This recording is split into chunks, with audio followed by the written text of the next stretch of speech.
प्रणिपात।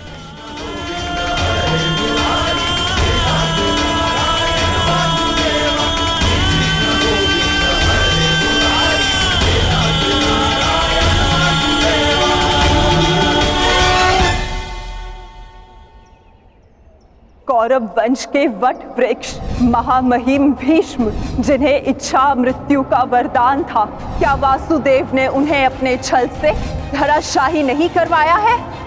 यही तुम्हारा अंतिम अवसर है पार्थ।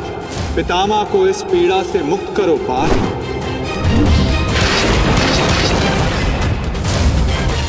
वासुदेव ने द्रोण पुत्र अश्वत्थामा की मृत्यु का छल रचकर आचार्य द्रोण का वध नहीं करवाया है?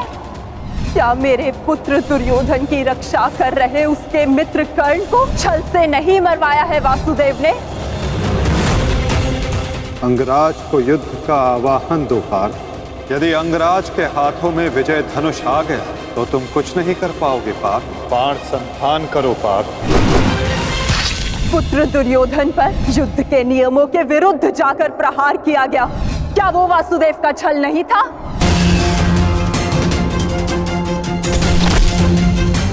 मैं तुम्हें श्राप देती हूँ कि जिस प्रकार तुमने मेरे कुल का अंत किया है, तुम्हारा कुल भी ऐसे ही आपस में लड़कर नष्ट हो जाएगा।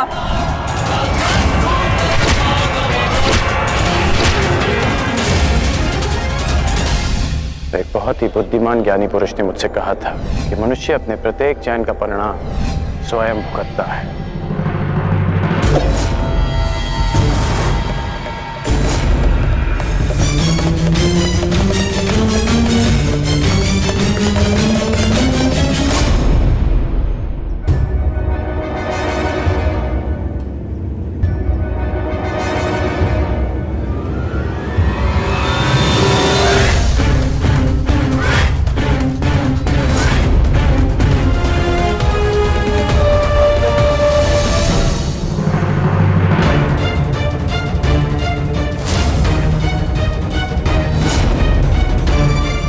आज अच्छा आखेट मिलेगा।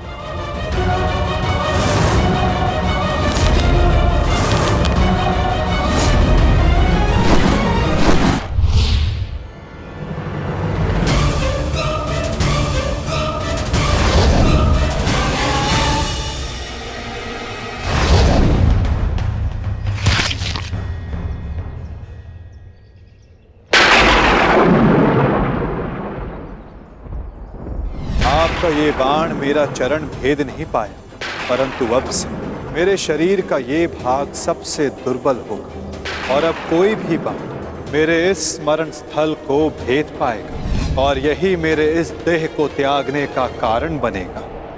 आपका स्वागत है कालदेव। माता गांधारी का श्राप अब पूर्ण हुआ।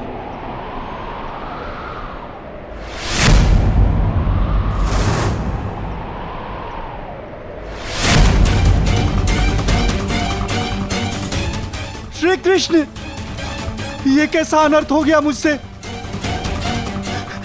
प्रभु, प्रभु मुझे माफ कर दो प्रभु, मुझसे बहुत बड़ी भूल हो गई। मुझे लगा कि यहाँ कोई हिरण है, परंतु। तुम विलाप ना करो व्याध। तुमने कुछ भी अनुचित नहीं किया। जो कुछ भी होता है सब में मैं स्वयं सम्मिलित होता हूं। कर्म के चक्र को कोई नहीं टाल सकता। त्रेता युग में मैंने जब श्री राम का अवतार लिया था, तब उस युग में तुम वीर वानर वाली के नाम से प्रसिद्ध थे और उस युग में मैंने बाण चलाकर तुम्हारा वध किया था और उस कारण हेतु आज तुम्हारा बाण मुझे आकर लगा है। मेरे जीवन का उद्देश्य धर्म स्थापना था और अब जब धर्म की नींव रखी जा चुकी है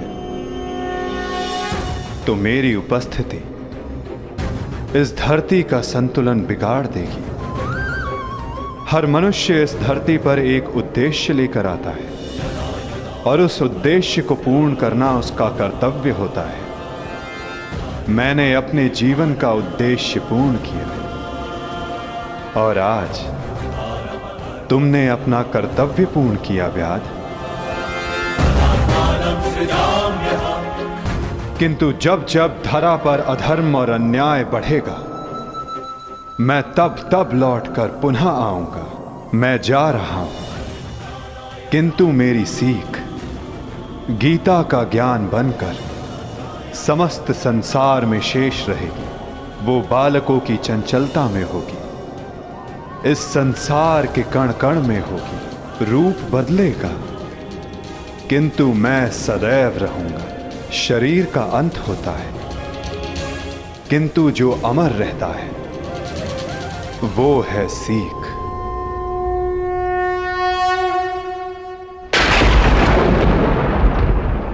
पंचभूतों की बनी ये देह केवल वस्त्र है।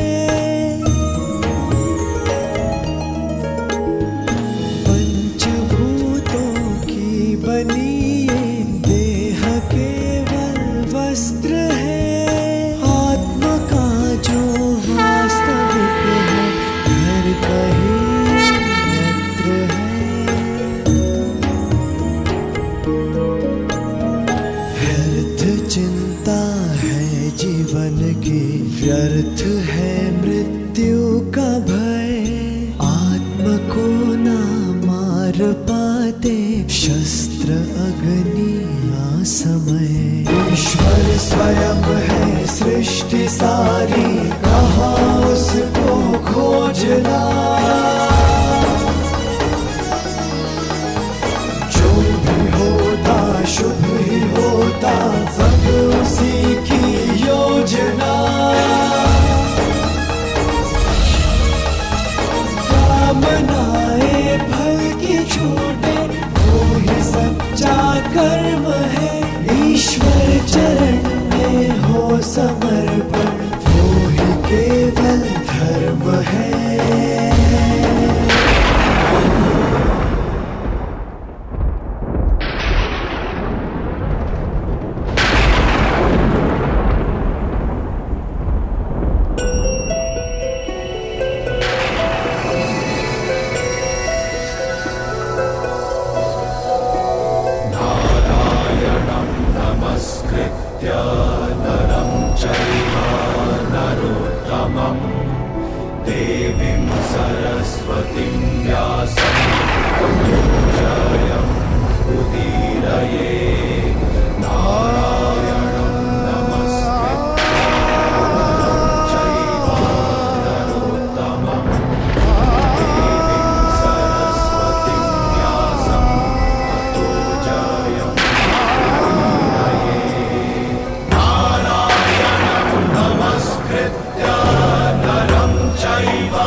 काकाश्री, हम पिताश्री वासुदेव को छोड़कर नहीं जा सकते।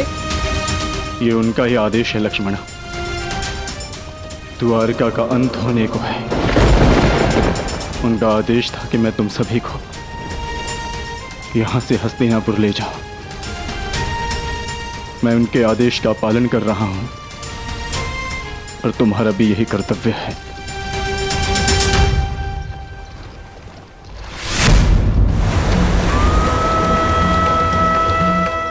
भगवान,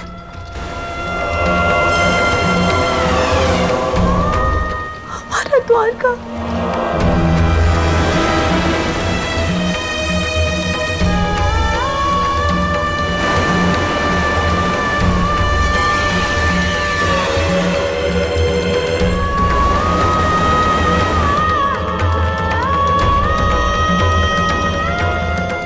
माधव का संदेश था लक्ष्मणा कि लक्ष्य पूर्ण हो जाने के पश्चात समापन आवश्यक है, अन्यथा संतुलन बिगड़ता है। सृष्टि अपना संतुलन बना रही है लक्ष्मणा।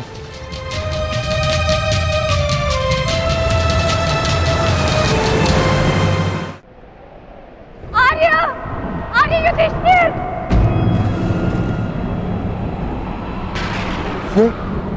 ये तो पांचाली का स्वर है।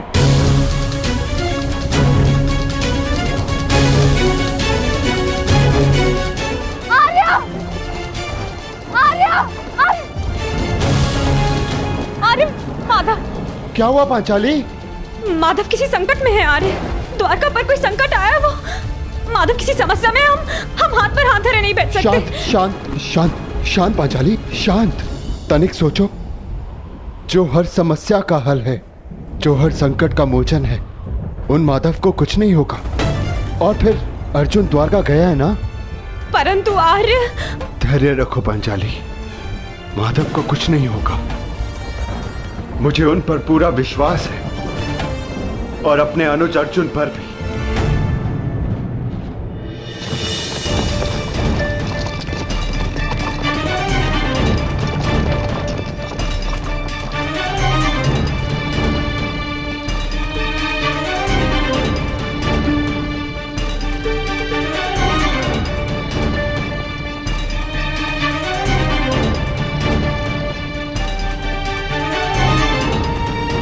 सारथी, रथ रोको।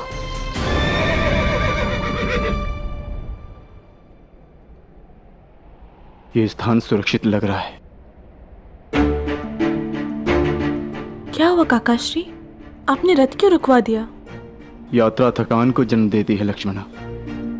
कुछ प्रहर विश्राम कर लेना चाहिए। चलो।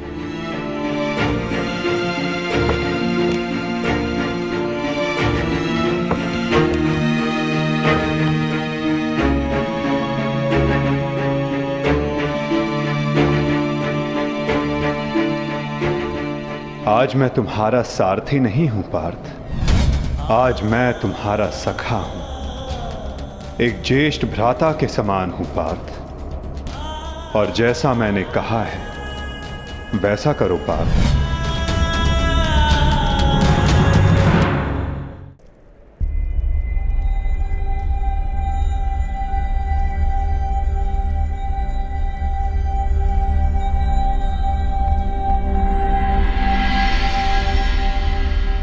ये सब क्या हो रहा है काकाश्री?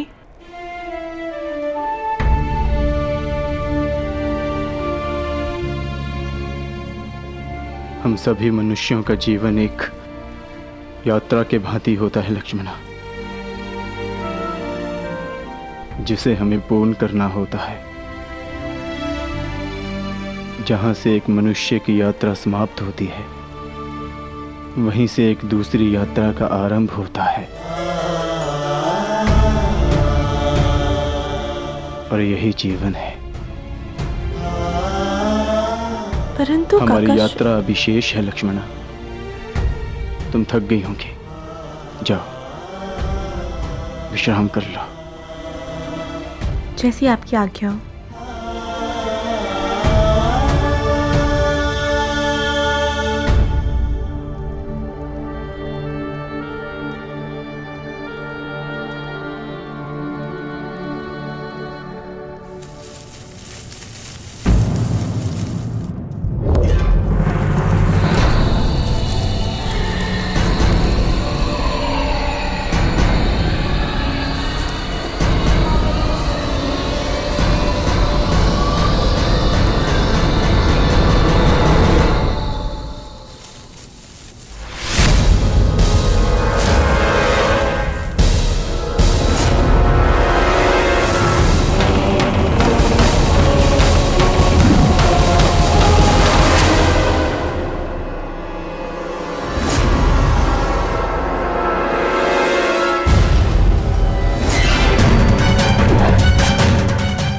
सावधान, पीछे हट जाओ, अन्यथा परिणाम भुगतने के लिए सज्ज हो जाओ।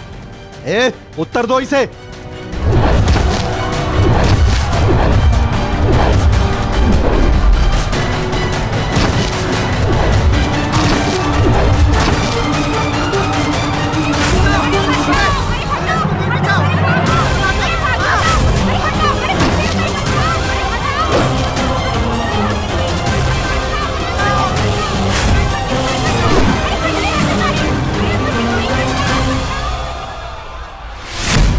ये क्या? मैंने तो सहस्त्र चलाया था। मेरे बाण शस्त्र बाणों में परिवर्तित क्यों नहीं हो रहे?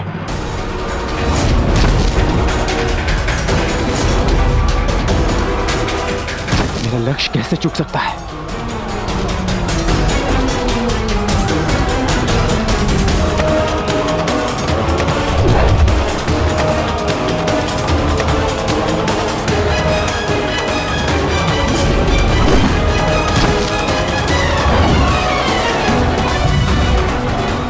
पर्वतास्त्र।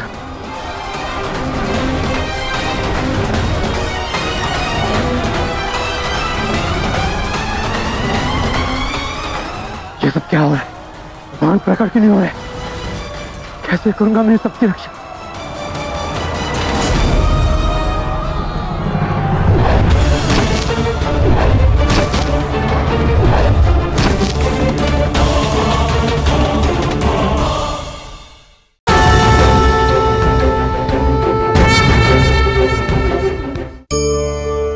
कभी आप ब्रह्म मुहूर्त में जगे हैं? जगकर आकाश की ओर देखेंगे तो पाएंगे कि भोर होने से ठीक पूर्व रात्रि तनिक अधिक घनी हो जाती है। अर्थात जब समस्याएं अपनी चरम सीमा पर होती है तो उनका हल निकट होता है, परंतु जो इस अंधकार से हार जाता है वो इस अंधकार में डूब जाता है, और जो संघर्ष करता है वो उस अंधकार से उभर आता है।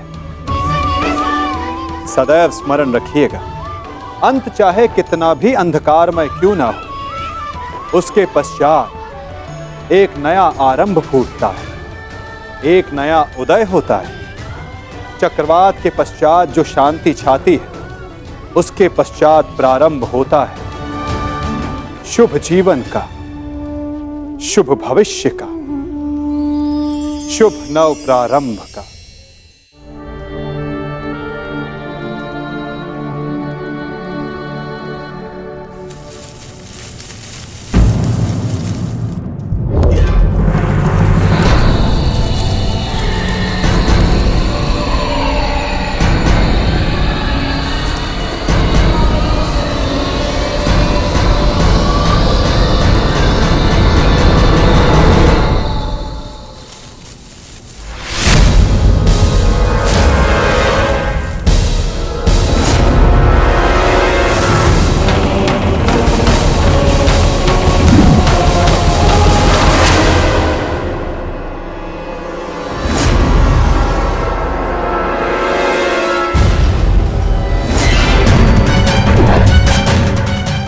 सावधान! पीछे हट जाओ, अन्यथा परिणाम भुगतने के लिए सज्ज हो जाओ। ए, उत्तर दो इसे।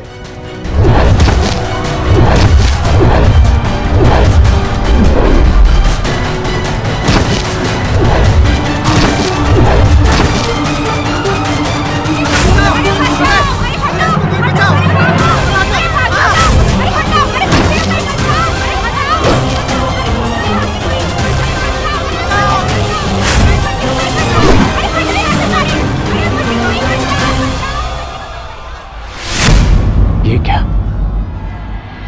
मैंने तो सहस्त्र चलाया था। मेरे बाण शस्त्र बाणों में परिवर्तित क्यों नहीं हो रहे?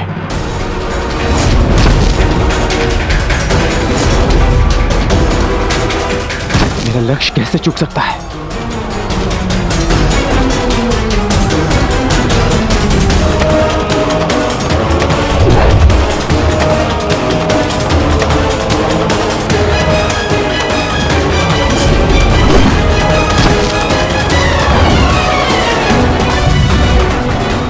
पर्वतास्त्र।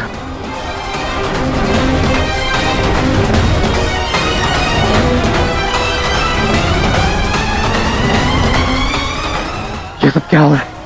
बाण प्रकट क्यों नहीं हो रहे? कैसे करूंगा मैं सबकी रक्षा?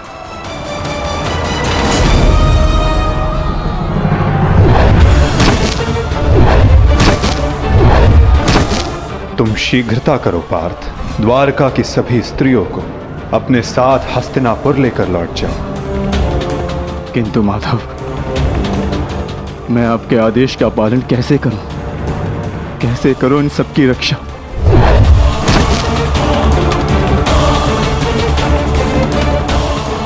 लक्ष्मण,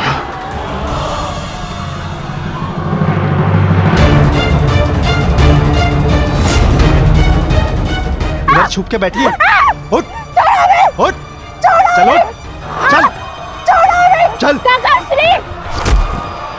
आ!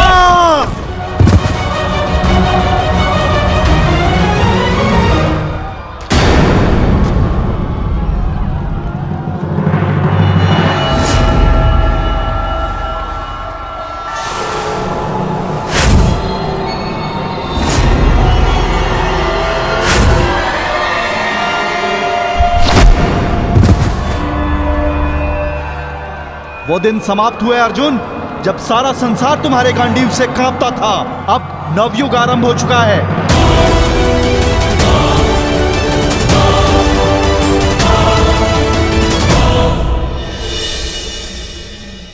मैं समझ नहीं पा रहा हूं ज्येष्ठ, कैसे मेरे बाण अपना संधान नहीं कर पाए,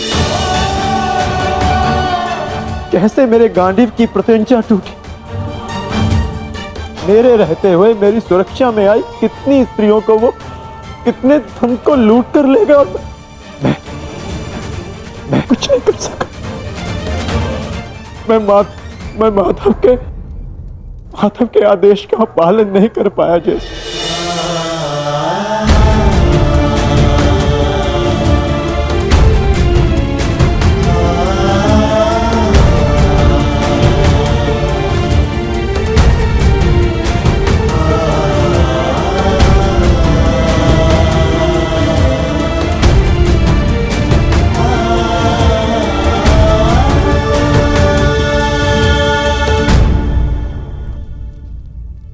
नाश हो गया, कुछ नहीं बचा। माधव का संदेश क्या है अर्जुन? हर प्राणी के जीवन का एक कारण होता है, एक लक्ष्य होता है पार्थ, और उस लक्ष्य के पूर्ण हो जाने के पश्चात उसका सृष्टि में रहना संतुलन बिगाड़ता है। द्वारका की सभी स्त्रियों को और बालकों को अपने साथ हस्तिनापुर लेकर लौट जाओ, ताकि वो हस्तिनापुर के परिवर्तन का भाग बनकर धर्म के मार्ग पर चल सके, नवीन युग का आलिंगन कर सके। मैं समझ गया अर्जुन, मैं समझ गया।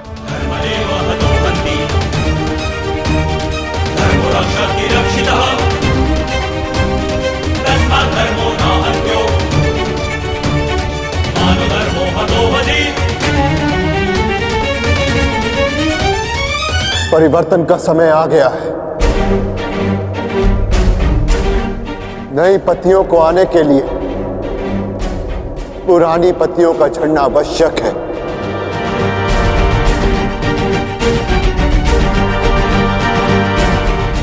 आपका मंतव्य क्या है आर्य? शीघ्र ही सबको सब कुछ समझ आ जाएगा।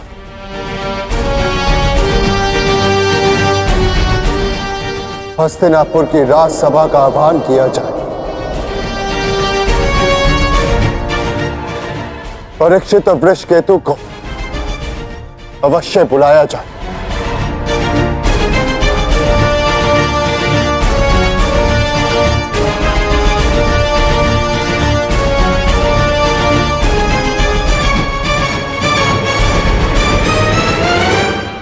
आज ये सभा यहां इसलिए बुलाई गई है, जो योग्य है उसे उसका अधिकार प्राप्त हो। हम सब यहां अपनी नई पीढ़ी का स्वागत करने के लिए एकत्रित हुए हैं। वृषकेतु,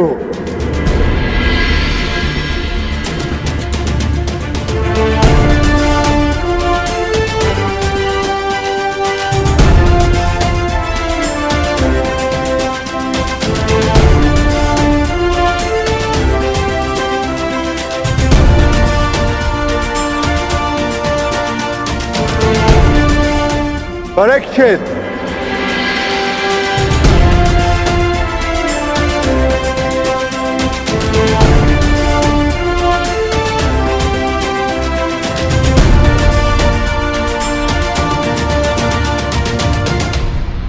मैं सम्राट युधिष्ठिर आप सभी के समक्ष परीक्षित को हस्तिनापुर का राजा घोषित करता हूं। महाराज परीक्षित की, महाराज परीक्षित की, महाराज परीक्षित की, महाराज परीक्षित की।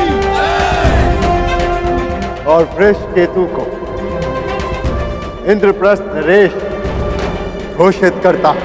महाराज वृषकेतु की, महाराज वृषकेतु की, महाराज वृषकेतु की, महाराज वृषकेतु की।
महाराज परीक्षित की, महाराज वृषकेतु की, महाराज परीक्षित की, महाराज वृषकेतु की।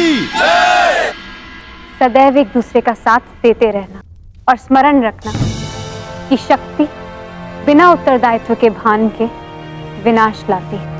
सदैव अपना उत्तरदायित्व स्मरण रखना।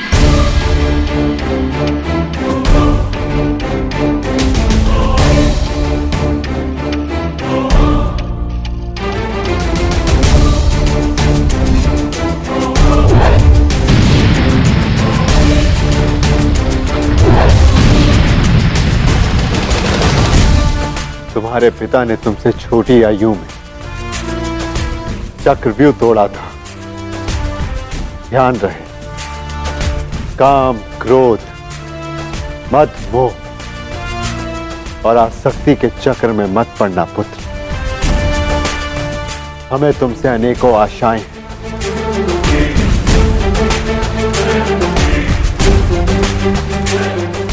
और तुम्हें उन पर खरा उतरना है। मुझे विश्वास है कि मेरे पश्चात परिवर्तन का अध्याय प्रारंभ होगा। हमारे पिता समाज के लिए प्रेरणा थे। तुम भी उनके जैसे सूर्य बनकर चमकना, उनके यश को और भी अधिक उज्ज्वल करना पुत्र।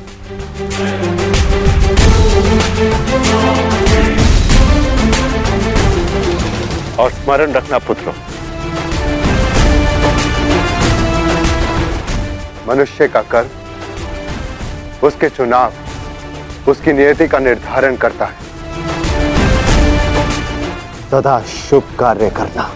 महाराज वृषकेतु की, महाराज परीक्षित की, महाराज वृषकेतु की, महाराज परीक्षित की, महाराज वृषकेतु की, महाराज परीक्षित की, महाराज वृषकेतु की, महाराज परीक्षित की, शौचमिंद्रिय निग्रहा